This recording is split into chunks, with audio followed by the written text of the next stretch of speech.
In this lecture, we will be discussing about the various factors that are to be considered while choosing the number of poles in a DC machine. So, which all factors have to be considered while choosing the number of poles? So, the first factor is the frequency.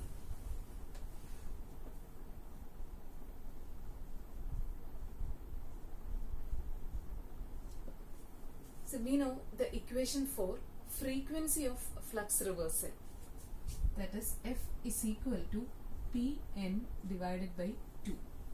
So how will we get this equation? You know this particular equation, N is equal to 120 F divided by P. Speed in RPM, capital N is equal to 120 F by P, and rearranging this equation we will get N divided by 60 is equal to 2F divided by P. And what is capital N divided by 60? This is small letter n, speed in RPS, revolutions per second. So from here we will get F is equal to Pn divided by 2. So that is frequency of flux reversal in a DC machine is equal to Pn divided by 2. So from this equation it is clear that the frequency is directly proportional to the number of poles. So as the number of poles increases, frequency of flux reversal also increases. And another thing is that in a DC machine, in a rotating machine, the hysteresis laws as well as the eddy current laws is proportional to the frequency. That is, eddy current laws is proportional to frequency as well as, actually eddy current laws is proportional to frequency square, and the hysteresis laws is proportional to frequency. So both these losses, both hysteresis laws as well as eddy current laws increases with increase in frequency. So if we increase the number of poles, frequency increases. So with the if P increases, frequency increases, and as a result iron loss increases. So while increasing the number of poles or while choosing the number of poles, always keep in mind that the frequency of flux reversal should lie in between 25 to 50 Hz. So this is how frequency has to be taken into account. The second factor that we have to consider is the weight of iron. So while considering the weight of iron, we must consider the armature as well as the yoke, because both yoke as well as armature are made up of iron. So while considering the weight of iron, we have to consider yoke area as well as armature core area. So first of all, let us consider the yoke area.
So let us consider a two-pole machine as well as a four-pole machine.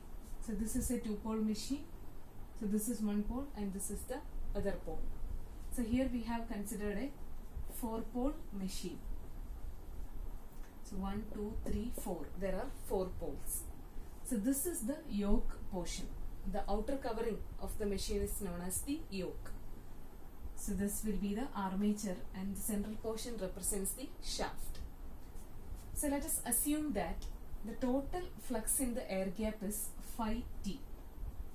So total flux in the air gap be phi t, total flux. So now here there are two poles. So flux per pole will be phi t divided by 2. So here also it is phi t divided by 2. Total flux is phi t. So flux per pole is phi t by 2. And the flux per pole divides itself into two parts and passes through the yoke. So in the yoke, the flux per pole divides into two parts like this. So here this particular pole is having a flux of phi t by 2. So it divides into two and then passes through the yoke. So this total phi t by 2 divides into 2. So this will be phi t divided by 4. So this will also be phi t divided by 4. So this flux comes like this and it completes its path like this. So this flux also, it comes like this. So from this figure we can say that total flux in the air gap is phi t, flux per pole is phi t by 2 and flux carried by the yoke is phi t by 4.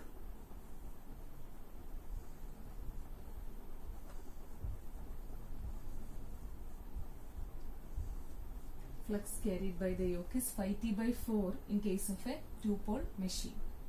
So now let us see a four-pole machine. Here also total flux in the air gap is phi t. So flux per pole, that is flux corresponding to each pole will be phi t by 4. So here there will be phi t by 4, phi t by 4, phi t by 4, phi t by 4. So here also, as in this case, here also the flux per pole divides into two parts and passes through the yoke. Flux per pole രണ്ട് പാർട്ടായിട്ട് divide ചെയ്താണ് യോക്കിലൂടെ pass ചെയ്യുന്നത്. So it can be drawn like this.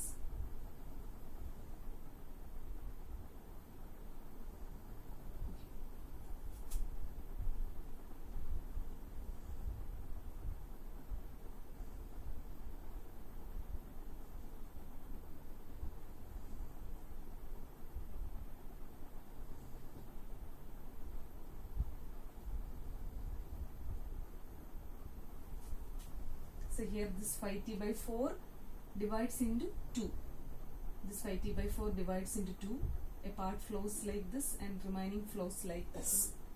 And the case is same for all the remaining poles. The flux per pole divides into 2 and then flows through the yoke. Or we can say that the flux carried by the yoke is 1/2 of the flux per pole. So flux carried by the yoke will be phi t by 8 in case of a four-pole machine. So flux in the yoke.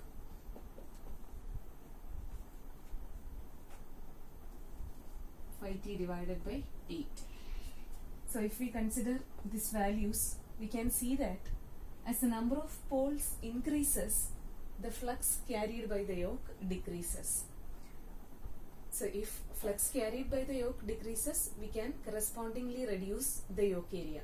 Fluxine korchu, sorry, yokine korchu fluxine carry ചെയ്താൽ മതിയെങ്കിൽ നമുക്ക് yoke area കുറയ്ക്കാം.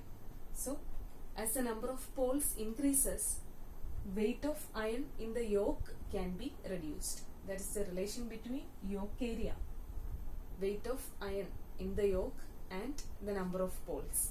As the number of poles increases, flux carried by the yoke decreases and hence yoke area can be reduced. That is, weight of iron in the yoke decreases. And the third factor that we have to consider is the second factor that we have considered is the weight of iron, and we have already said that iron is present in the yoke as well as in the armature core. So now we have to consider the armature core area. Iron yoke-ilum undu, armature core-ilum undu. Yoke area we consider. Next we have to consider the armature core area. So for that, refer to this particular diagram itself. Okay. So we can see that this is our armature. The central part represents our armature. So we can see the flux per pole divides into 2 in the armature also. If this is phi t by 2, it divides into 2 in the armature core also. So here flux carried by the armature core will be phi t by 4, and here also the flux per pole divides into 2 in the armature core. This flux per pole divides into 2 in the armature core.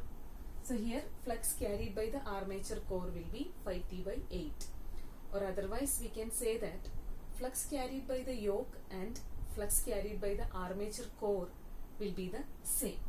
So now let us move on to the next point, that is armature core area.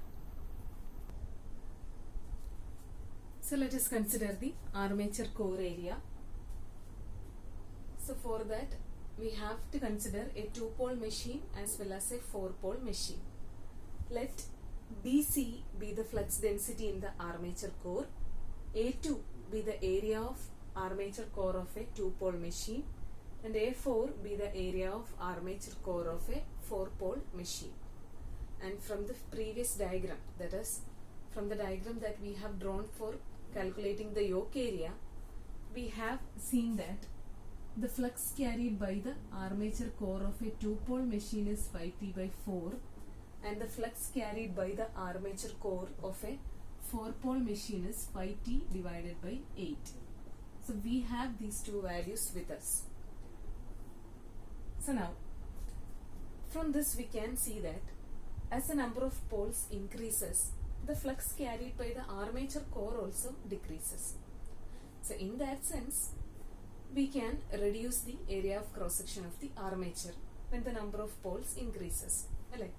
Number of poles increase ചെയ്യുന്ന കേസിൽ carry ചെയ്യേണ്ട flux കുറയുന്നുണ്ട്. കുറച്ച് flux carry ചെയ്താൽ മതിയെങ്കിൽ നമുക്ക് area കുറയ്ക്കാം. But in the case of armature core, we have to consider the effect of frequency also, because armature core is a rotating part. So we have to consider the frequency.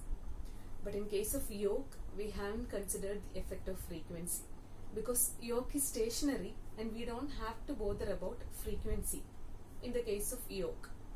But here, as the armature core is a rotating part, we have to take into consideration the effect of increasing the number of poles on frequency.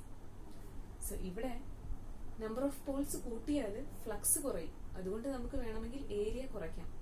പക്ഷേ what will happen if we increase the number of poles, the frequency of flux reversal will increase. So if the frequency increase, iron loss will also increase. So before increasing the number of poles for reducing the area, we have to consider the effect of increasing the number of poles on the iron losses. So let us consider both eddy current loss and hysteresis loss. So first consider the eddy current loss. So we know that the eddy current loss is proportional to square of flux density and square of frequency. Okay. So which is proportional to, now what is BC? Flux density is flux divided by area. So in case of a 2-pole machine, flux in the armature core is phi t by 4. So phi t by 4 divided by area, flux divided by area. Area of a 2-pole machine is taken as A2. So divided by A2, the whole square into F square. What is the equation for F? F is equal to Pn by 2. So Pn by 2 the whole square. Okay. So now, so here we are considering a 2-pole machine. So P will be 2. 2n by 2. So we will get PE is proportional to phi t square divided by 16 A2 square into 2 and 2 gets cancelled, then n square. So eddy current loss will be proportional to phi t square n square divided by 16 A2 square. So now let us consider a 4-pole machine. So here also we can write eddy current loss is proportional to BC square F square. Okay, that is eddy current loss proportional to BC is flux divided by area, that is phi t by 8. Sorry, phi t by 8 divided by area of a 4-pole machine is A4, the whole square, into frequency square. Frequency is Pn by 2. P is 4 here, into n divided by 2, the whole square.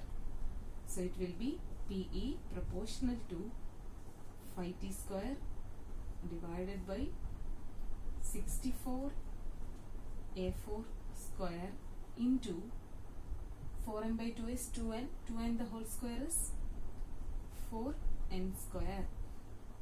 So when 64 and 4 gets cancelled, we will get 16 A4 square. That is phi t square n square divided by 16 A4 square. So we got the eddy current loss for a 2-pole machine as well as for a 4-pole machine. So while comparing these two equations, we can see that the eddy current loss will be equal in a 2-pole machine and a 4-pole machine if A2 is equal to A4. That means if area of cross section of the armature core remains the same, then eddy current loss will not increase when we increase the number of poles. So നമ്മൾ പറഞ്ഞത് number of poles കൂട്ടിയാൽ frequency കൂടും, frequency കൂടുമ്പോൾ eddy current lossും കൂടും എന്നാണ് പറഞ്ഞത്. But if we are keeping the area of the armature core constant, the eddy current loss will also remain a constant. So നമ്മൾ എന്തിനാണ് number of poles ഇവിടെ increase ചെയ്യുന്ന കാര്യം പറഞ്ഞത്? Number of poles increase ചെയ്താൽ flux carried by the yoke will reduce. Flux carried by the armature core will reduce. അതുകൊണ്ട് armature കോറിന്റെ area കുറയ്ക്കാമെന്ന് നമ്മൾ പറഞ്ഞു. അതായത് 4-pole മെഷീൻ യൂസ് ചെയ്താൽ ആർമേച്ചർ കോറിന്റെ ഏരിയ നമുക്ക് കുറയ്ക്കാമെന്ന് പറഞ്ഞു. But if we reduce the area here, what will happen? The eddy current loss will increase. If A2 is equal to A4, eddy current loss will be same for a 2-pole machine and a 4-pole machine. So if we reduce A4, what will happen? Eddy current loss will increase. So what is the conclusion here? The eddy current loss will remain constant when the number of poles is increased if the area of cross section of the armature core remains unchanged. Okay. Now we have to consider the hysteresis loss. So let us consider the hysteresis loss. So we know that hysteresis loss is proportional to BC square into F.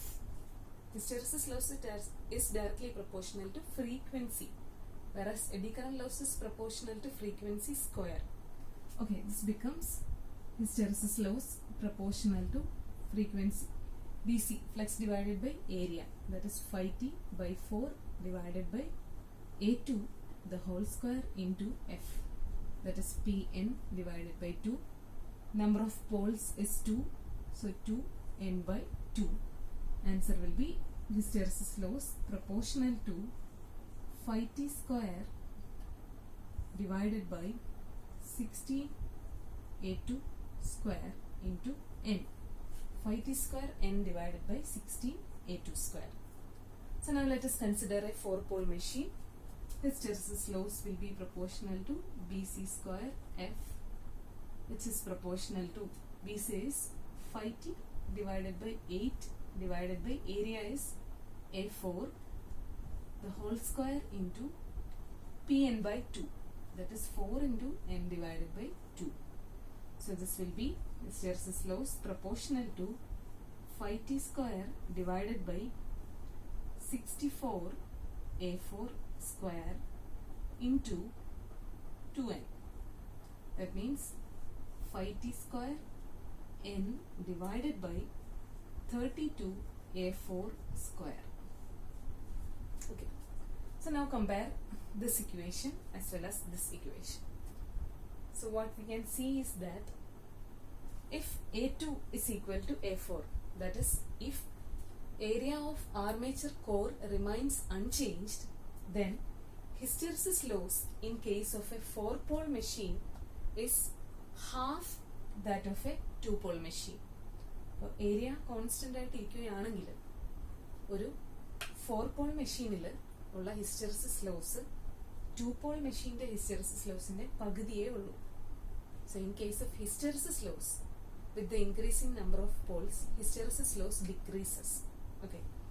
ഏരിയയ്ക്ക് change ഒന്നും വരാതെ നമ്മൾ number of poles increase ചെയ്യുവാണെങ്കിൽ hysteresis loss reduce ചെയ്യും. So with the increase in number of poles hysteresis loss decreases. അതുകൊണ്ട് നമുക്ക് വേണമെങ്കിൽ area A4നെ decrease ചെയ്യാം. ഏരിയ A4നെ ഡിക്രീസ് ചെയ്താലും ചിലപ്പോൾ ഹിസ്റ്റെറിസിസ് ലോസ് 2-pole മെഷീന്റെ ഹിസ്റ്റെറിസിസ് ലോസിനെ ഇൻക്രീസ് ചെയ്യില്ല. Because already hysteresis loss in a 4-pole machine is half that of a 2-pole machine. So in case of a 4-pole machine we can reduce the area of cross section of the armature core. So what is the conclusion? In case of eddy current loss, for the eddy current loss to remain as a constant, area of a 2-pole machine and the area of a 4-pole machine, that is area of armature core of a 2-pole machine and a 4-pole machine should be equal. Eddy current loss ആണ് നമ്മൾ consider ചെയ്യുന്നതെങ്കിൽ area equal ആയിട്ടിരുന്നാൽ മാത്രമേ AD current loss constant ആയി ഇരിക്കുകയുള്ളൂ. പക്ഷെ area കുറച്ചാലും eddy current loss കൂടും. പക്ഷെ ഹിസ്റ്റെറിസിസ് ലോസിന്റെ കേസ് അതല്ല. ഓൾറെഡി നമ്മൾ നമ്പർ ഓഫ് പോൾസ് കൂടുമ്പോൾ ഹിസ്റ്റെറിസിസ് ലോസ് കുറയുന്നുണ്ട്. അതുകൊണ്ട് നമുക്ക് വേണമെങ്കിൽ ഈ ഏരിയ കുറയ്ക്കാം. So in effect the total conclusion is that with the increasing number of poles the armature core area can be reduced. So overall weight of iron decreases. Yoke ഏരിയയും കുറയ്ക്കാമെന്ന് നമ്മൾ പറഞ്ഞു, ആർമേച്ചർ കോർ ഏരിയയും കുറയ്ക്കാമെന്ന് നമ്മൾ പറഞ്ഞു. So overall weight of iron can be reduced with the increasing number of Paul's. So wait of iron decreases. So under the weight of iron, we have to consider one more point, that is overall diameter of the machine.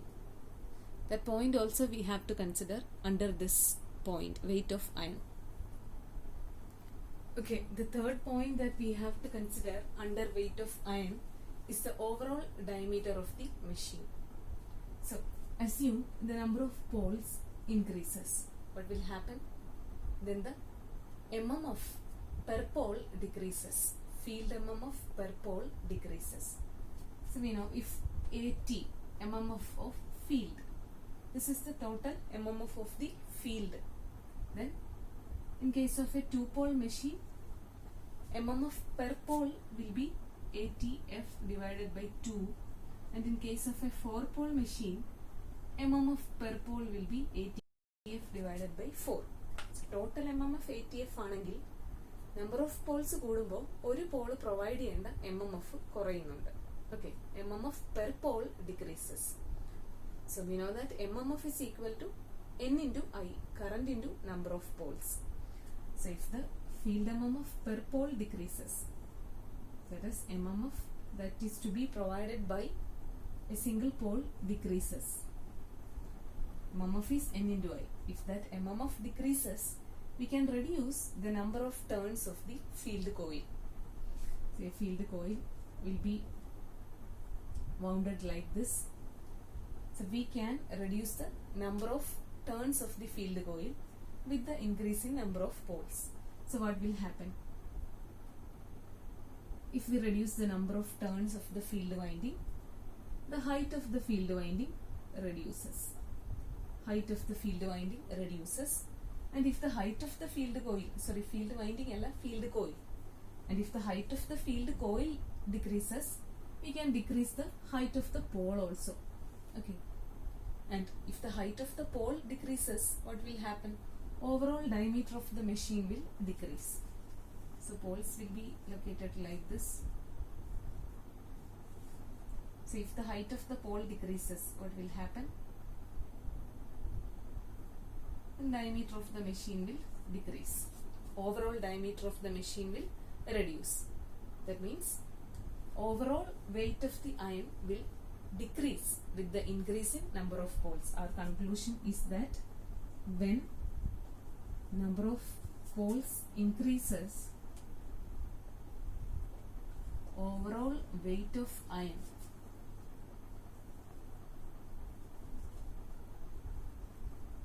decreases.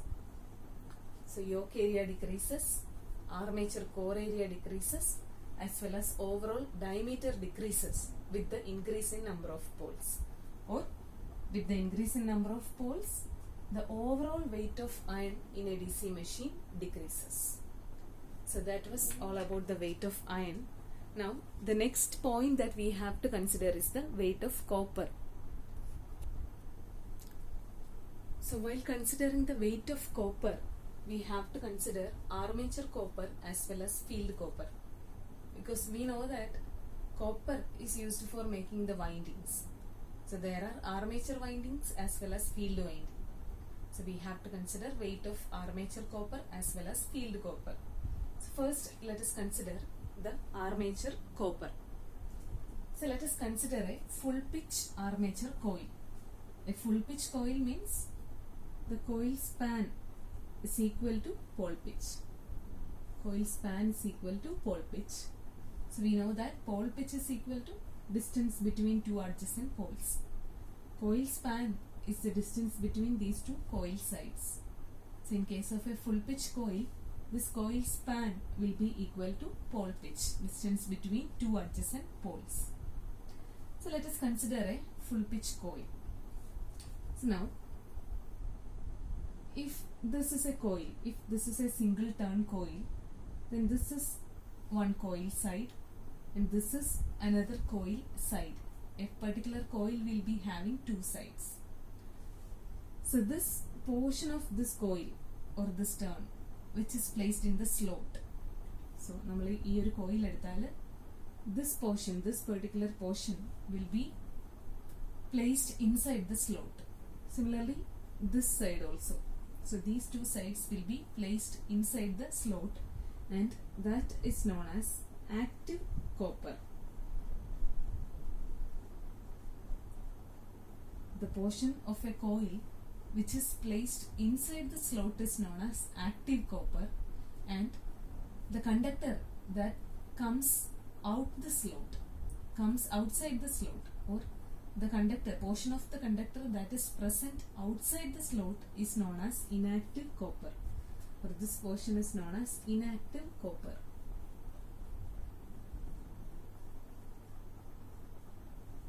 Okay. So why this is known as active copper? Because this portion is accommodated inside the slot, and this will be responsible for EMF production. So സ്ലോട്ടിനകത്ത് വെച്ചിരിക്കുന്ന കണ്ടക്ടറിൽ മാത്രമേ EMF produce ആവത്തുള്ളൂ. So that is why this is known as active portion of conductor. So this is also active portion of conductor. And see this part, this is known as the overhang, and this part is used for giving an end connection. This is just for connecting this coil side to this coil side, and this part is known as inactive copper or the overhang, just used for the end connection, and this does not take part in EMF production. So a machine will be cheaper if this inactive copper is less. Okay, inactive copper EMF production illonnum participate cheyyunnilla. So it is desirable to reduce the amount of inactive copper. So a machine which is having a reduced amount of inactive copper will be a cheaper one. So here we have considered a two-pole machine, and we have seen the inactive copper portion, that is overhang portion of this particular coil. And see what is outhang? The distance through which this overhang projects outside is known as outhang. Distance or length through which the overhang portion projects outwards is the outhang. Okay. So now assume that for the same machine the number of poles is increased. Same machine we have increased the number of poles. Then what will happen? Distance between two adjacent poles will reduce. For the machine, that is for the machine having the same diameter, we have increased the number of poles. then the pole pitch will reduce. Distance between adjacent poles will reduce. Then now the coils will be like this. So from the diagram itself or from simple logic, we could understand that in this case, the amount of inactive copper, so amount of copper conductor used for providing the end connection will be less here. Okay, as the distance between these two poles is less compared to this case, the amount of inactive copper or overhang portion will be less here. And also we can see the length of overhang or the outhang will also be less here. That means when the number of poles increases, amount of inactive copper decreases and also the outhang decreases. So when P increases, number of poles increases, inactive copper decreases. Also outhang decreases. So this is inactive copper reduces means the cost of copper reduces. So that much of copper we don't have to use. That is, cost of copper is getting reduced. And what will happen when the outhang decreases? Okay. So outhang is the length through which this overhang projects outwards. So when outhang decreases, overall length of the machine decreases. So cost of copper decreases and overall length of the machine decreases with increasing number of poles. So when armature copper, amount of armature copper is considered, the increase in number of poles is an advantage. It helps to reduce the cost of copper as well as to reduce the overall length of the machine. So now we have to consider the field copper. So let us consider a 2-pole and a 4-pole machine for analyzing the field copper with the increase in number of poles. Okay, so let us consider a 2-pole machine and a 4-pole machine. So we can see from the figure that when the number of poles has doubled, the area of cross section of the field poles halved. Okay, നമുക്കറിയാം, in a 2-pole machine, flux per pole will be 5T by 2. If 5T is the total flux, flux per pole will be 5T by 2. And in case of a 4-pole machine, it is 5T by 4. So flux per pole is in a 4-pole machine is half that in a 2-pole machine. So number of poles double ചെയ്തപ്പോൾ ഓരോ പോളിനും carry ചെയ്യേണ്ട flux ഹാഫായി. So we can correspondingly reduce the area of cross section also. So area of cross section of field pole in a 4-pole machine is half that in a 2-pole machine. So when the area of cross section reduces, length of mean turn of field winding decreases. So turn, the field coil will be wound around this pole. So when the area of pole decreases, length of a turn decreases. Mean turn means a turn at the center of the coil. So when the area of the field pole decreases, length of mean turn decreases. And we know that the resistance of a conductor is directly proportional to its length. So here when the length of mean turn decreases, resistance of field coil decreases. So when length of mean turn LMT decreases, resistance of field coil decreases. As a result, field copper loss, I square R loss decreases. Okay. So with the increase in number of poles, as the number of poles increases, the field copper loss decreases. So in case of field copper also, the increase in number of poles is an advantage. The increase in number of poles helps to reduce the field copper loss.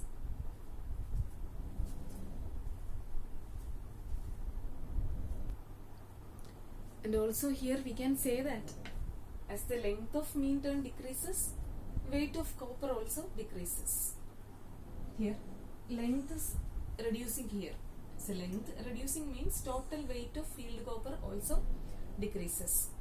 So weight of armature copper decreases as well as weight of field copper decreases with the increase in number of poles.